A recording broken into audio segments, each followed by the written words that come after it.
Boa noite de novo. Eu só mudei de lugar. Me pegaram no pulo hoje, acho que por algum problema o palestrante de hoje não pôde vir. Sorte que a gente sempre anda com a carta na manga, né? E tem a turma do lado de lá, do lado de cá, não sei nem de que lado que eles estão aí para dar um apoio a gente, a nós. Bom, o que é Deus? É a primeira pergunta do livro dos Espíritos. Inteligência suprema e criador de todas as coisas. Então nós já temos conhecimento do que é Deus. Então Deus, criador de todas as coisas, de todo o universo, inteligência suprema. Então eu até gosto de fazer essa colocação. Se alguém acredita no diabo, foi Deus que criou também. Se ele é criador de todas as coisas, então, como se diz, ele criou as coisas do bem e do mal, foi consequência em questão de prazeres, questão de buscas, talvez não no sentido da palavra de Deus. Dentro de nosso conhecimento, o que é Jesus? Nós podemos dizer várias formas de poder especificar Jesus. Exemplo de amor, que nos trouxe o conhecimento sobre a vida, em continuidade com o amor. Outros dizem que morreu para nos salvar. Até hoje eu questiono, salvar de quê? Do que? Salvar para quê? Este questionamento nessa posição. Eu acho que vou tirar esse negócio aqui, porque fico meio engessado.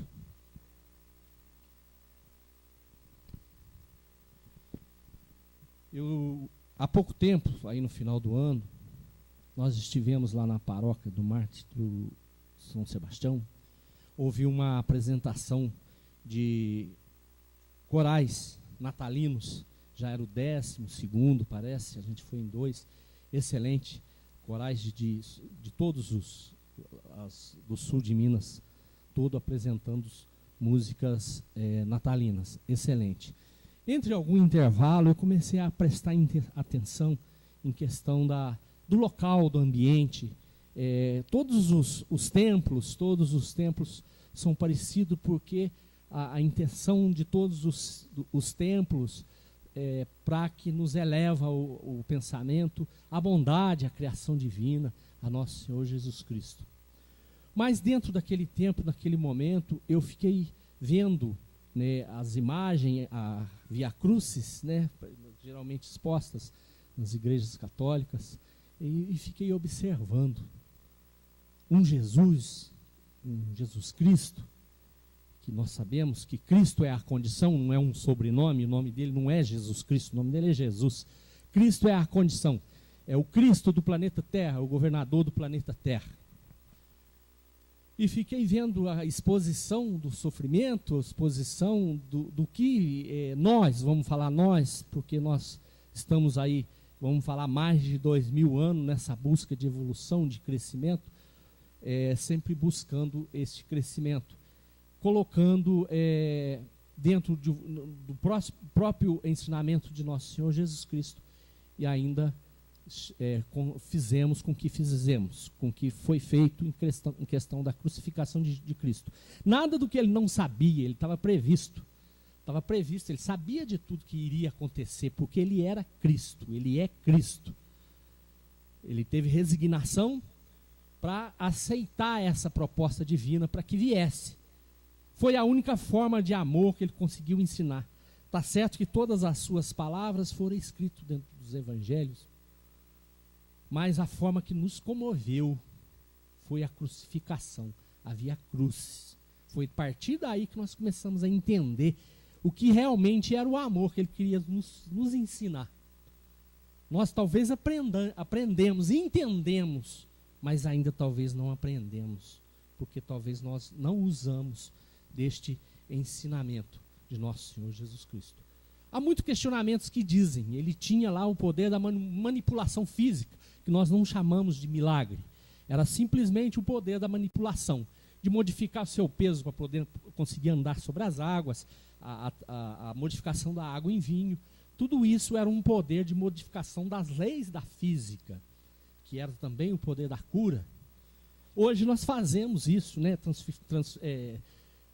Transformamos o metal, então, de uma outra forma, não da forma que ele tem. É só para a gente entender um pouquinho dessa transformação. Então, nós conhecemos esse Cristo e perguntaram se eles, muitos questionam, se ele tinha todo esse poder, por que no momento da crucificação, dessa via crucis, ele não pôde fazer alguma coisa para que ele pudesse sair dessa condição? Porque Cristo veio por nós.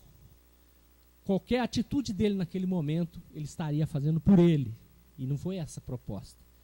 Tanto quanto que ele seguiu conforme foi a proposta. Os dois principais mandamentos de Cristo, de Jesus Cristo, acho que os dois únicos: amar a Deus sobre todas as coisas e o próximo como a si mesmo. Nós ouvimos isso em quase todas as explanações que se passam por aqui. Nós entendemos isso, é fácil isso. Nós sabemos como fazer isso, amar a Deus. O que é Deus? Inteligência suprema, criador de todos os universos. Mas como é que eu vou amar a Deus sobre todas as coisas? Porque para nós tudo tem que ser meio palpável. Felizes aqueles que amam e têm a fé, sem conhecer, sem enxergar. Nós entendemos isso? É fácil saber sobre isso? Se nós conhecemos isso, amar a Deus sobre todas as coisas, e o próximo como a si mesmo, não precisa mais de palestra. A palestra já encerrou aqui. Porque é em cima desses dois mandamentos que nós estamos aí numa faixa de, talvez, eu coloquei aí bem satisfatório, de 80 anos, né, que é o prazo mais ou menos de cada um, uma média. Nós estamos indo e vindo dentro desta faixa para tentar entender isso. Talvez a partir do momento que passarmos a entender esses dois mandamentos, não teremos mais a necessidade da reencarnação num planeta de prova e expiação, que é a nossa atual condição, em caminho à regeneração. Talvez, quando passarmos a entender esses dois mandamentos, nós já passaremos por um planeta de regeneração, onde o bem predomina, onde não existe o livre-arbítrio, só existe uma condição: fazer o bem. Apesar que isso é conclusão minha, vocês não vão achar em lugar nenhum, não. Se estiver errado, entendeu? Se vocês falaram lá fora que eu falei, a Mônica está falando que me desce o couro, se for mentira isso. Eu cheguei à conclusão que o livre-arbítrio só tem um lado para você escolher. O bom já está dentro de nós, o bem já está dentro de nós, a gente só tem que optar pelo outro, que é a nossa dúvida. Então não existe duas escolhas, porque se eu me manter na linha no que eu estou, nada vai acontecer, pronto, eu vou seguir, pronto, acabou. Agora vem a perturbação para que eu também tenha a opção de escolher o outro. Que seja como experimentação. Eu não chamo de erro, não chamo de pecado, uma forma diferente de entender, de aprender. Às vezes precisamos escolher um determinado caminho para que eu aprenda alguma coisa que alguém já tinha me falado, mas eu prefiro pôr o dedo na tomada. Como dissemos sempre para as crianças, não põe o dedo na tomada que dá choque, não põe, pois tomou, pronto, ele tinha razão.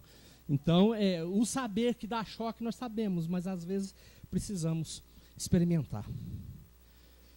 Precisamos de uma doutrina ou qualquer outro segmento religioso para entendermos isso. Precisamos que alguém venha nos falar para buscar Deus, seguirmos Jesus. Muitos seguidores do Velho Testamento, outros do Novo Testamento, todos defendendo a sua bandeira, muitas vezes com unhas e dentes, e muitos com disputa, até em guerras em nome de Jesus, guerra em nome de Deus, pregador da paz. Nós sabemos o que é Deus, sabemos de sua proposta enviada por nosso Senhor Jesus Cristo. Mas ainda tudo em nós nos faz resistir, nos bloquear os nossos sentimentos sobre a aceitação da proposta de Cristo. São as nossas mazelas, os nossos sentimentos corriqueiros de orgulho, vaidade, prepotência, arrogância. Talvez seja isso que nos inibe com que entendamos o que é Deus, amar a Deus sobre todas as coisas, o próximo como a si mesmo. A cada religião tem o seu propósito de como chegar a Deus. Uns com o céu e inferno, né? Mas a Deus é o céu, ressuscitando. Outros com o paraíso, dormindo num sono eterno. Tudo é válido, partindo de uma boa conduta e uma boa moral.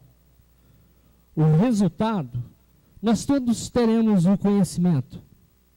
Não faz a diferença a questão em relação à nossa crença e a forma que nos conduz o dia a dia.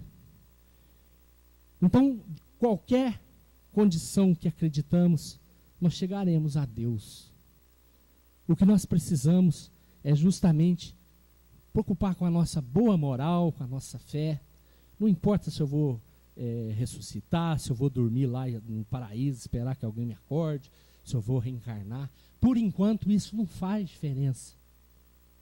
O que modifica para mim hoje eu saber disso? A hora que eu estiver do lado de lá, eu entendo da turma, vejo o que é.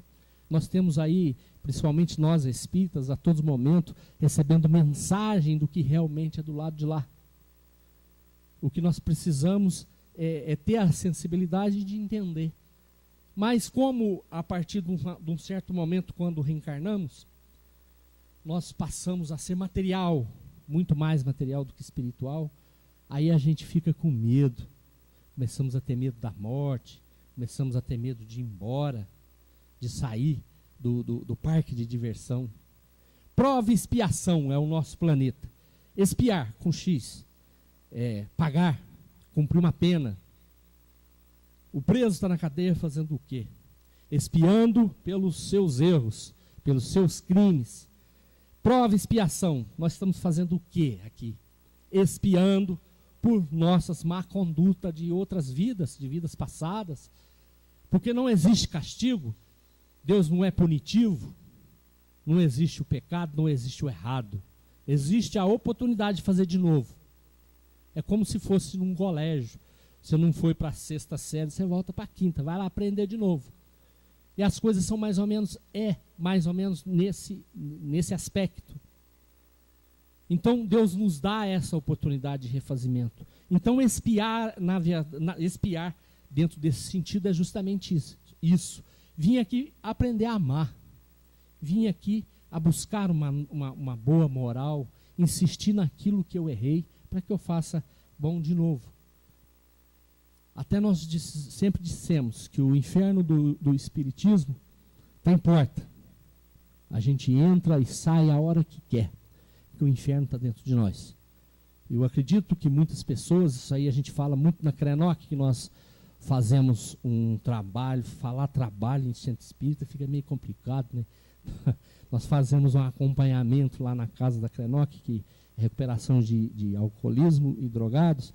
A gente até fala com eles, quantas vezes eles, ou até mesmo nós, já não tivemos no inferno sem desencarnar, com angústia, com raiva, com desespero para livrar de algum vício ou de alguma doença. Então o inferno está dentro de nós. Religião é algo singular e pessoal. Todos estão corretos nos seus segmentos quando há fé no que acredita. Não é algo de disputa. Muitas vezes somos experimentados mediante a outras religiões, principalmente espíritas. A gente percebe muito que as pessoas querem saber, mas não na questão do querer saber. Do querer mostrar que estamos errados. Então, há muito isso o que se acontece. Eu não tenho obrigação como espírita ou qualquer outra religião de entender o livro do outro, eu preciso entender o meu. Eu tenho que ter segurança naquilo que eu estou falando, naquilo que eu estou aprendendo. Cada um dentro do seu quadrado, como se diz o outro. E sim, com muito respeito. A doutrina espírita, deixa eu tomar um gole de água aqui, porque...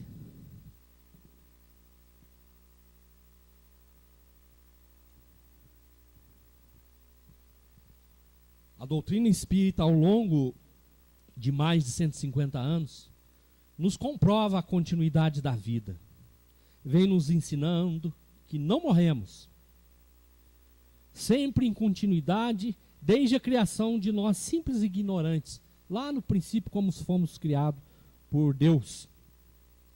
Sabemos disso dentro da doutrina, dentro da codificação kardeciana, por Emmanuel, André Luiz, vem aí através de Chico Xavier, por vários livros escritos. O que a doutrina nos ensina através desses ensinamentos kardecianos, através de Emmanuel, através de André Luiz?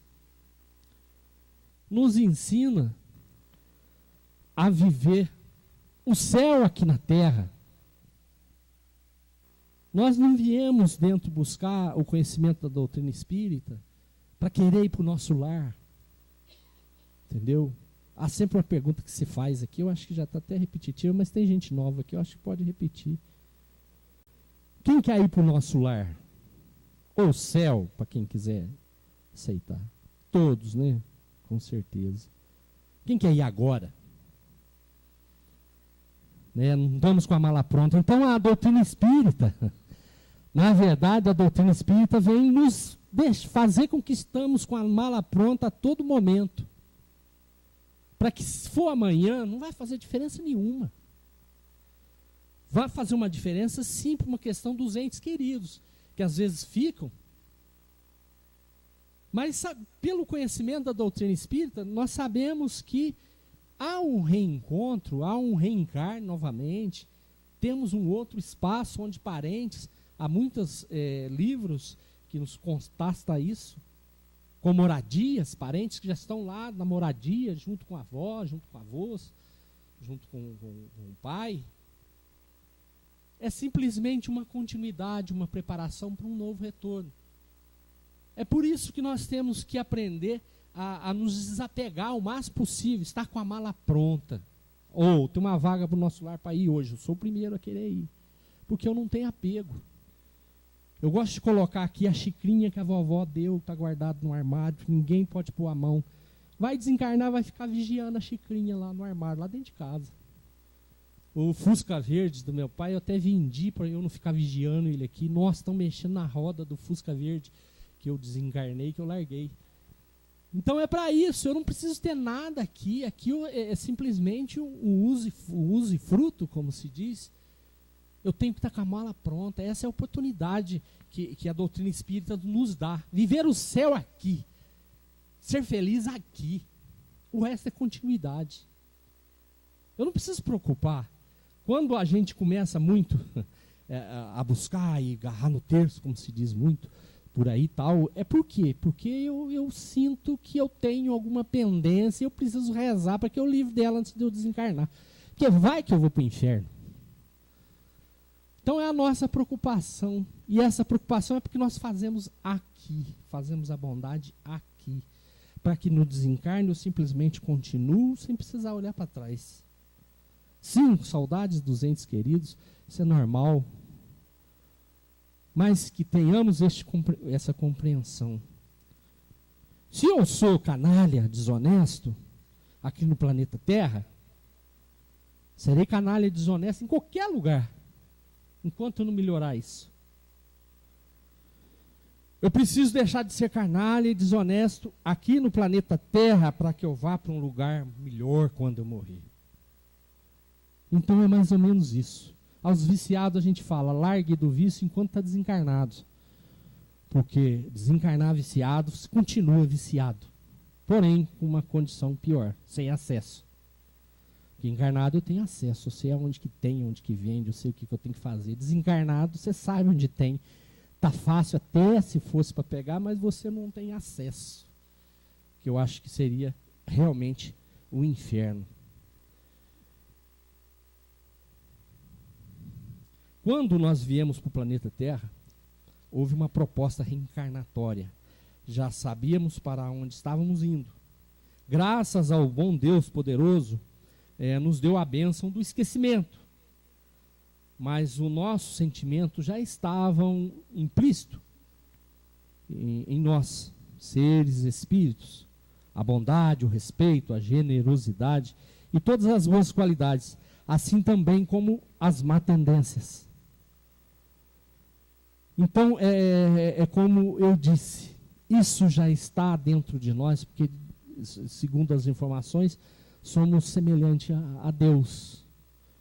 Nós somos semelhantes a Ele, não é Ele que é semelhante a nós, não. Tem uma diferença nisso daí.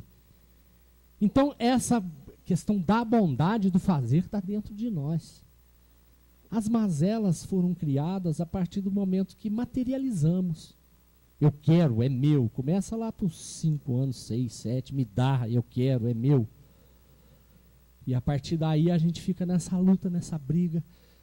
80 anos, igual eu falei ali, quase. Tá certo que não é totalmente 80 anos, porque eu já estou nos 55. A gente vai vendo que vai amenizando, a gente vai começando a ter esse entendimento. Para que chega daqui mais uns 30, o 25 que seja, eu já estou livre dessa condição, já passei a entender. Preciso ter atitude. Meu reino não é deste mundo. É o Evangelho segundo o Espiritismo, capítulo 2. Pilatos, tornando a entrar, pois, no palácio, e tendo feito vir Jesus, lhe disse: sois o rei dos judeus? Jesus lhe respondeu: meu reino não é deste mundo.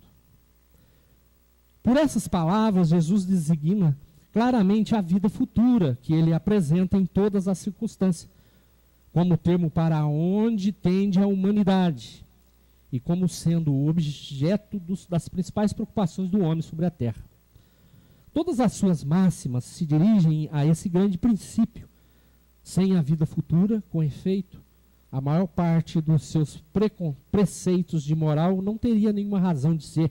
Por isso, aqueles que não creem na vida futura, imaginando que ele não fala senão da vida presente, não os compreendem ou os chamam pueris. Podem-se considerar este dogma como um ponto central do ensinamento de Cristo, porque deve ser o alvo de todos os homens. Meu reino não é deste mundo. Ele já deu a dica, só falando isso. Existe um outro reino para onde nós pretendemos, que justamente é um reino de bondade, se ele veio de lá. Se ele veio aqui nos ensinar o caminho para que a gente vá também para esse reino. É como disse aqui dentro desse conteúdo também do Evangelho segundo o Espiritismo. Se não houvesse isso, não havia essa necessidade de ter moral, de ter que ser bom, de ter que ser bondoso, de ter que ser melhor. Nós temos isso implícito dentro de nós porque fomos criados à semelhança do Pai. Então nós buscamos isso justamente para que a gente esteja, para que nós estejamos dentro deste reino, onde que Jesus nos ensina. Nós temos que começar a mudar o nosso formato de vida, de conduta, de crenças, de atitude. O novo modelo está aí gritando aos nossos ouvidos a todo momento, com ensinamentos, com provas, com exemplos. Tenha certeza que todos os nossos sofrimentos são razão de nossas má tendências. Isso aí a gente já sabe, já temos este conhecimento. Os únicos responsáveis pelo o que acreditamos e pelas nossas atitudes somos nós mesmos. Não há nenhum culpado pelos nossos fracassos. São resultado de nossas escolhas. Não é a sogra, não é a esposa, não é o irmão que me fez com que eu fizesse isso. É justamente as nossas má tendências. Tudo é resultado, está tudo certo. O duro é escutar isso, né? Saber que eu estou sofrendo, ou alguém está sofrendo e está tudo certo. Estou falando de sofrimento aí de pesar, sofrimento aí justamente de má tendências. É como já explicam, né, desde o primário, para a planta nascer, eu planto a sementinha. Não adianta eu plantar laranja e esperar que dê manga na onde eu plantei laranja, que não vai dar laranja. Então, nossos sofrimentos hoje é justamente por questão de nossas escolhas. É resultado. É justamente através disso que nós vemos a oportunidade divina do refazimento. Nos dá a oportunidade de fazer de novo. Caiu, levanta, meu filho, levanta. Eu vejo Deus lá no final, no horizonte, lá no infinito, agachado assim, vem, igualzinho a gente faz com criança. Vem andando, levanta, cai, levanta, vem. Dessa forma, mais ou menos, até que cheguemos nele. Quer mudar? Mudemos nossas atitudes. Mudemos as nossas vibrações. Ainda insisto, tem que ser radical. Por isso que nós espíritas somos 2% da população brasileira.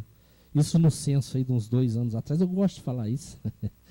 Há um censo, há uns 2 anos atrás, foi constatado que os espíritas são 2% em relação às demais religiões. Mas eu não sei se é coincidência ou não, mas também nesse censo disse que a população mais inteligente do Brasil são os 2%. Não sei se tem alguma coisa a ver uma coisa com a outra. Mas vamos puxar o peixe para o nosso lado, né? Então, é mais ou menos isso. Por que somos 2%? Porque o espírita, quando realmente integra-se dentro do espiritismo, ele precisa de boa vontade, ele tem que ter radicalismo na mudança, tem que mudar as condutas, tem que mudar as atitudes. Porque nós sabemos que o que nos traz nesta condição são as nossas má tendências. A mesma forma como eu fumo, vamos falar que eu fumo, né, e peço a Deus, oh Deus, me ajuda, nada contra o cigarro, certo? Apesar de não ser bom, mas não é isso que eu estou falando aqui. Me ajuda a tirar esse vício, me ajuda a não fumar mais.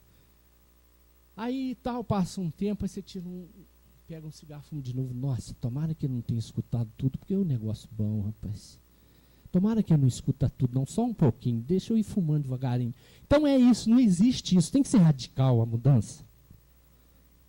Por que somos 2%? Porque nós temos que entender, precisamos estudar, precisamos buscar, precisamos ter base, fundamento.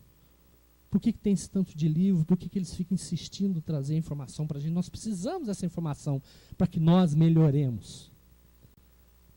Deixamos de sofrer. O que é sofrimento? Falta de conhecimento.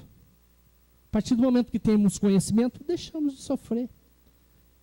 Lá muitos anos atrás, entendeu-se que uma martelada no dedo doía depois que deu a martelada no dedo. Pronto. Dor no dedo ele não vai ter mais, porque ele já teve conhecimento que martelar dedo dói. Então é isso. Então precisamos mudar? Precisamos. Precisamos de ser radicais em cima daquilo que nós buscamos. Sermos pessoas melhores. Eu estou quase consertando, só está faltando um pouquinho de paciência no trânsito. De vez em quando eu penso, mas nossa gente, eu sou espírita, eu não posso xingar. Eu não posso ficar nervoso, eu preciso ter resignação.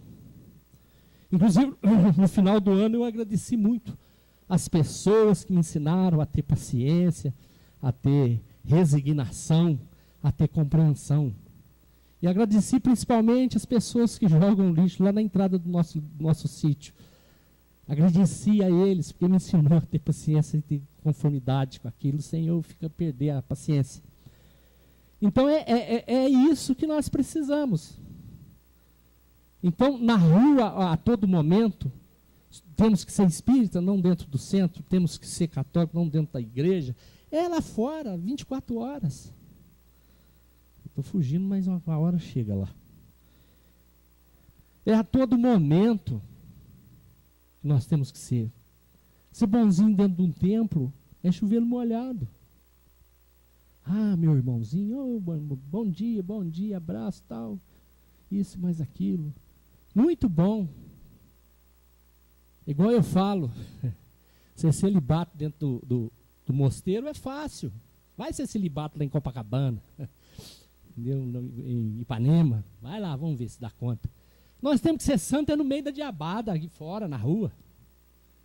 E agradecer o outro que fechou, ou fechou, obrigado. Você acabou de me ensinar, acabei de ter aqui um ensinamento com isso. É aí que nós temos que ser santo. Esse santo que eu falo é isso, buscar essa compreensão, tirar essa mágoa de tudo a gente querer agredir, de tudo querer ensinar. E toda vez que você aponta o dedo para uma pessoa, o que está acontecendo neste momento? Eu estou me colocando numa condição melhor do que o outro. Se eu estou chamando a atenção dele, é porque eu estou falando que ele não sabe. Isso já é uma agressão. Não tem humildade nessas condições. Nós temos uma grande confirmação, comprovação do planeta de ser prova e expiação pelo fato de termos resistência ao cumprimento de regras, de leis dos homens e das leis naturais, leis de convivência. Então, isso é a confirmação de que estamos no mundo de prova e expiação.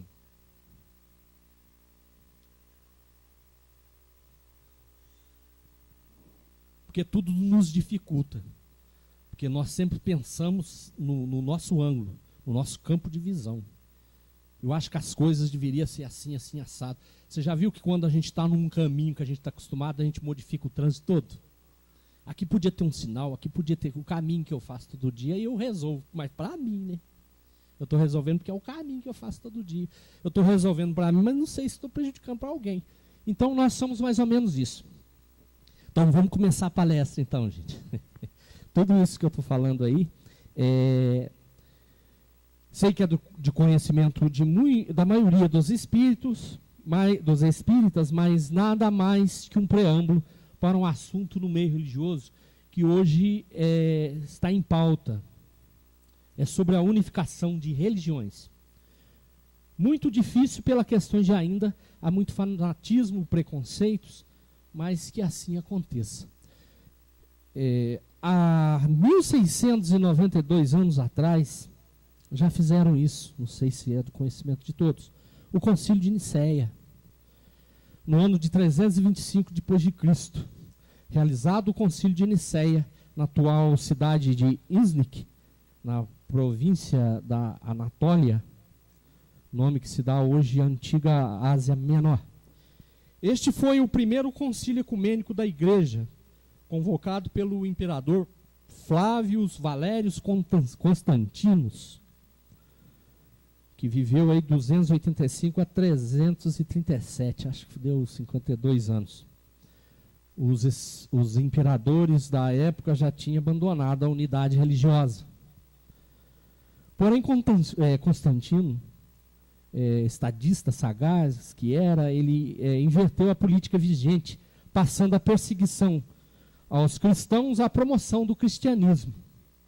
Ele começou a achar interessante, ao invés de perseguir,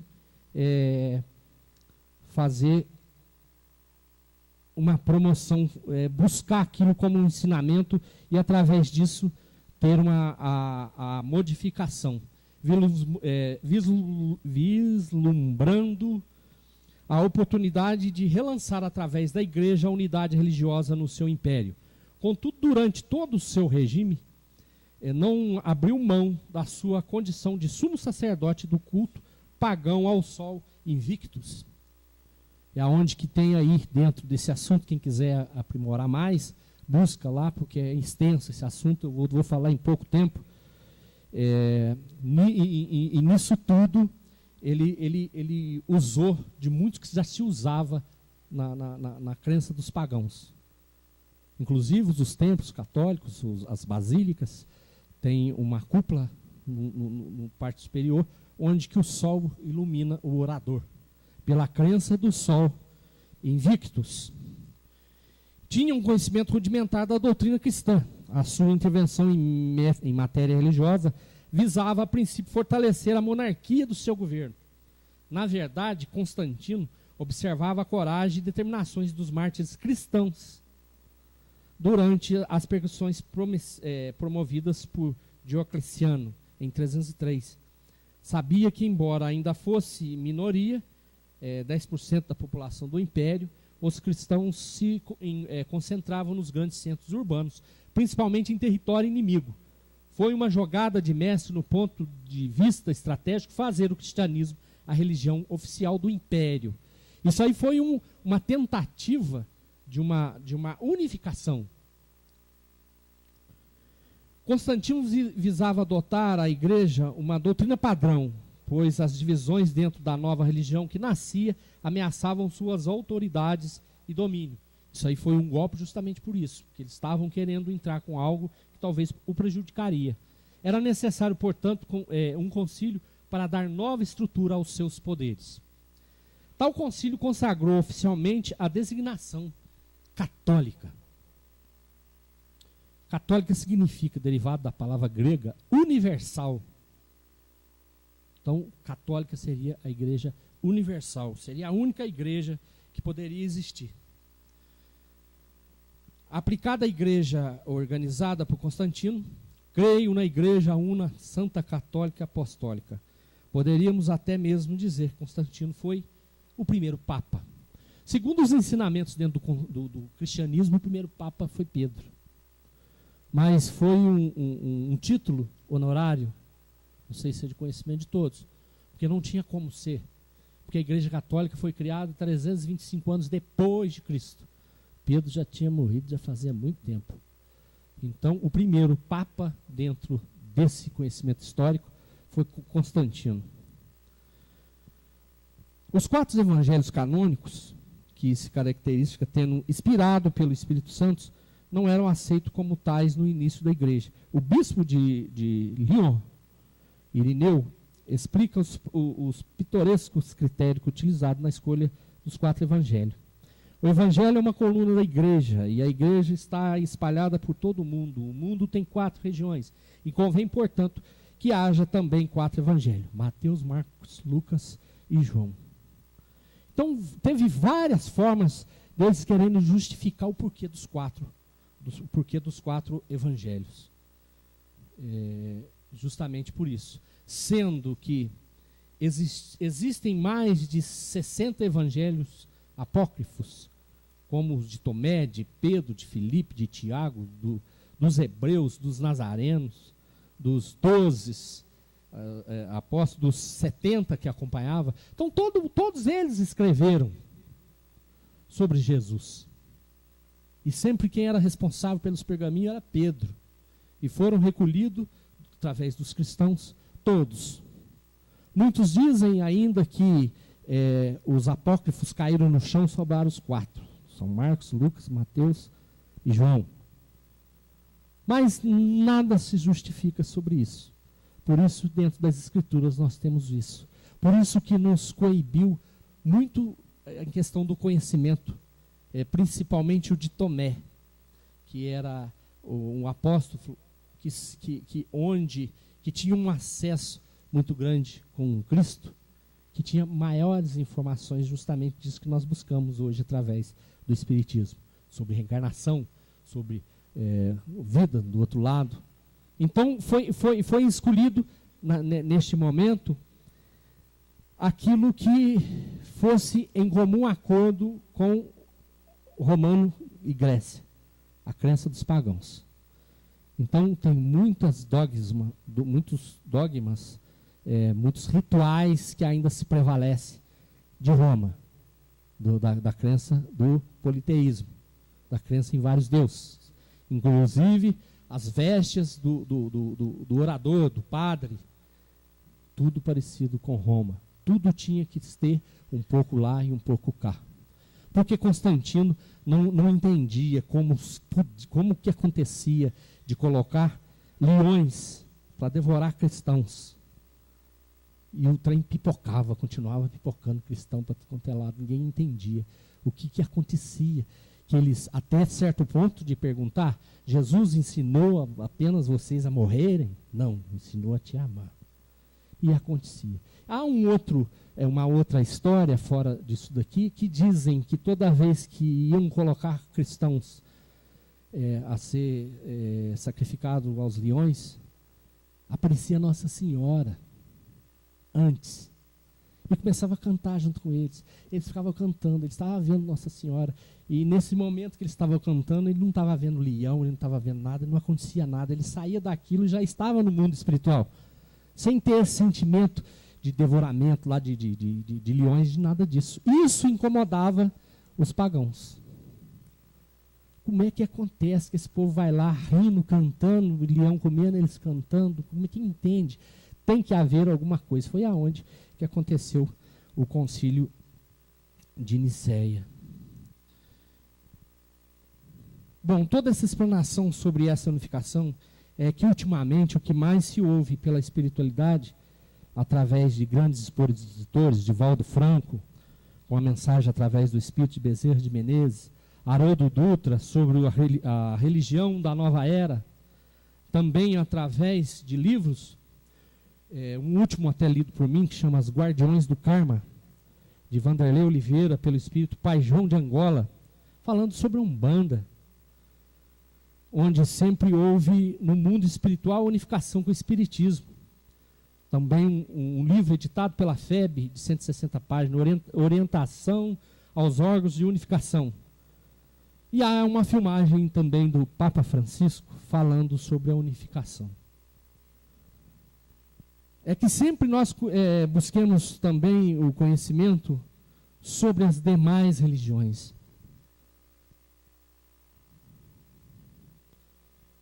O que quer dizer essa unificação?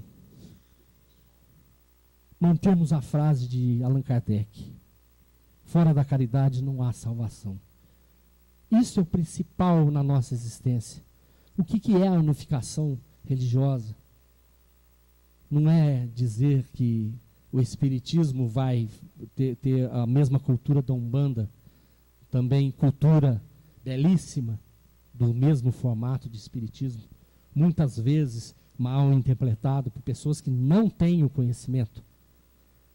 A unificação nada mais é isso, que antes de julgarmos qualquer outra religião, nós temos pelo menos um conhecimento sobre aquela outra religião.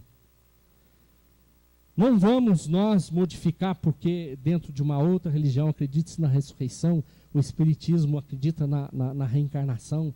Não é isso que nós vamos modificar nessa unificação. Essa unificação que sempre vem lutando é justamente para que quebremos a barreira do preconceito. Todas levam a Deus, todas estão direcionadas a Deus. Este é o principal objetivo justamente dessa unificação. Que tenhamos o conhecimento antes do julgamento. Eu quero falar sobre o protestante. Eu tenho que buscar o conhecimento do protestante. Me desculpe, eu não posso ficar pelo vulgo popular. Assim como falam sobre o espiritismo lá fora, sem ter o conhecimento. Às vezes tem pessoas que às vezes a gente convida e entra aqui, nossa, então é isso. Como se diz, alguém acha que deve ser cair no cabelo aqui dentro, alguma coisa, deve achar alguma. E eu sempre brinco, a dona Maura está sentada perto da porta, a gente nota que quando chegam pela primeira vez, eles ficam mais ou menos perto daquela porta ali. Ó. Certo? Vamos ver qualquer coisa que acontecer aqui, daqui eu estou perto da porta e eu vazo. Porque o que é? Uma falta de informação, a falta de conhecimento. Os espíritos, eles estão a todo momento. Muito menos aqui dentro do centro espírita. Os espíritos que estão aqui são os espíritos mentores, nos momentos que eles precisam estar, os espíritos sofredores. Muitas vezes também os espíritos que muitos chamam de obsessores, que eu prefiro chamar de irmãozinho precisando de necessidade, precisando de socorro. Então, essa unificação que eu estou colocando aqui, gente, não é que vai virar um concílio de Nicéia, pôr tudo dentro de uma panela e fazer um fubá só. Não é isso, porque os conhecimentos são adversos. O conhecimento, as culturas, as bases são completamente diferentes. Mas simplesmente para dizer que não faz diferença nenhuma. O que basta é a minha fé, a minha boa moral. Eu não preciso de religião, eu preciso de religiosidade. Como se diz, religião é religar a Deus. Religar. Religare parece que no latim, sei lá. Se é religar, é porque eu já tive ligado. Estou precisando religar de novo. Ou religa ali o instrumento para nós, senão vamos tocar de novo. É isso, vou colocar na tomada. Então eu já tenho esse conhecimento que eu venho perdendo. Por causa de interesse, por causa de orgulho, por causa de vaidade, por causa de prepotência. Eu estou me afastando. As pessoas geralmente dizem, primeiro, família. Segundo, trabalho. Terceiro, Deus. Não concordo. Se eu sou criado simples e ignorante há mais de 2000 anos atrás, e eu tenho uma tendência, estão tentando me colocar na linha, bota livro, me leva para o centro, faz eu fazer isso, faz eu fazer aquilo, me modifica. Primeiro é Deus. Segundo, família. É um trabalho. Família sem trabalho não existe. Um ditado da minha avó, todo mundo tem vó e tem um ditado, né? Quando falta comida na panela, o amor sai para a janela. Então, trabalho e família. Então, primeiro é Deus. Uma pergunta não precisa responder. Quanto dedicam a Deus por dia? Quanto dedica ao trabalho? Quanto dedica à família? O principal é Deus. Eu oro todo dia quando eu vou dormir. Você só fala o Pai Nosso. O Amém você fala no outro dia, no relógio desperta. Nós temos que estar despertados para conversar com Deus. Não precisa termos uma oração seguida. Eu vou buscar um livro de oração para eu conversar com Deus. Mas eu sei que quer conversar com Deus. Você não precisa de livro. Você não precisa de nada pronto. Abra seu coração que Ele vai te escutar. Dentro do templo, na janela da casa, debaixo do abacateiro, no fundo da horta. Mas esteja despertado, porque eu preciso conversar com Deus. Ele é importante. Assim como nós vestimos terno para procurar emprego, para ter entrevista, nós precisamos, não precisa pôr terno não, mas precisamos estar nesse entusiasmo para falar com Deus. Então essa unificação é justamente isso. Jesus Cristo, Deus, cristianismo, é isso. Qual que é o caminho que você escolheu para chegar a Deus? Eu escolhi espírita, o espiritismo, o outro escolheu o catolicismo. Que legal, cada um. Mas o caminho é lá, vai juntando. Eu fiz até um desenho que aqui não tem como colocar.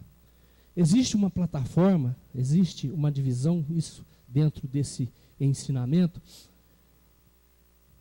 Aqui Deus, nosso Senhor Jesus Cristo, aqui neste meio, abaixo de nosso Senhor Jesus Cristo, Nossa Senhora, Bezerra de Menezes, Eurípides Barçanufo, Pai João de Angola, Zé Pelintra, Exu Marambô. Tudo está aqui nessa. Anjo da Guarda, Santo Expedito, São Judas Tadeu. Então eles estão tudo aqui. Essa confusão é para baixo dele, que somos nós. Não existe um céu de espírita, um céu de evangélico, um céu de católico. Não existe isso. Eles estão todos juntos aqui. Até assim um comentário que às vezes brincam. O preto velho da Umbanda é o novo loiro do espiritismo. É o mesmo, simplesmente é a forma de... Pela cultura da forma que se apresenta é que se modifica, pela necessidade da cultura. Justamente pela forma de buscar.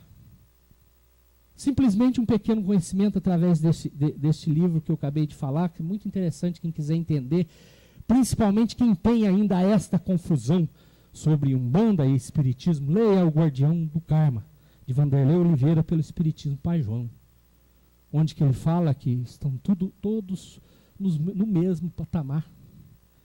Um pequeno esclarecimento, só para tirar um pouco de dúvida. Exu é espírito de luz, para quem não entenda. Espírito e pombagiras são os espíritos de luz, guarda masculina e guarda feminina. São os únicos que têm condições de ir nas furnas retirar os espíritos necessitados através de oração. As imagens que às vezes colocam nos seus templos são uma forma de poder, como se fosse uma forma de modificação, uma necessidade de estar no meio, como se fosse uma camuflagem, mas são espíritos de luzes. Eu estou falando desses dois porque tem uma interpretação muito errada sobre principalmente esses dois. Então, esta unificação que estamos falando não quer dizer que vão bater tambores dentro do espiritismo, que vai ter mesa mediúnica de acolhimento dentro da Umbanda, não é nada disso. É simplesmente buscar o conhecimento antes do preconceito. Antes de falarmos que está no caminho errado, que a minha salva, a minha religião salva. Uma vez, falando que eu era espírita, ele simplesmente disse: pode ficar tranquilo que eu, com a minha humildade, vou rezar para tirar você do inferno. Como se diz. Ele tem o poder de me tirar do inferno, porque eu sou espírita, só por fato de eu ser espírita. Então eu estou colocando isso simplesmente para que quebremos, para que essa unificação almejada seja feita dessa forma. Para que, antes de qualquer questionamento, busquemos o conhecimento. Não tenho conhecimento suficiente para explicar o Espiritismo a um católico, a um evangélico. Dá o caminho das pedras. Vou te mandar para um lugar onde tem gente que tem conhecimento, que possa te explicar, para que você não fale bobagem, para que você não fique com essa impressão de que é assim que são as coisas. E é justamente isso que nós estamos precisando, dessa unificação, que com certeza modificará, inclusive, o respeito à sociedade, o nosso dia a dia lá fora. É buscar ser bom. A melhor religião é aquela que nos faz ser melhor, independente de qualquer caminho. Gente, se deixar eu fico até amanhã, ainda mais que está chovendo, vocês não têm nada a fazer em casa. Ainda tem folha aqui, mas vamos já cumprir o nosso horário. Eu agradeço pela oportunidade, espero que tenha contribuído com alguma coisa nesse falar, nessa exposição. E vamos já preparando para o passe. Hoje ficarão as duas tocando uns clássicos enquanto a gente faz o passe. Então, já em preparação, elevando os pensamentos a Deus Pai, abrindo os nossos corações para que infla essa vibração que será recebida, que automaticamente já está sendo preparada neste momento. Agradecemos. Que assim seja.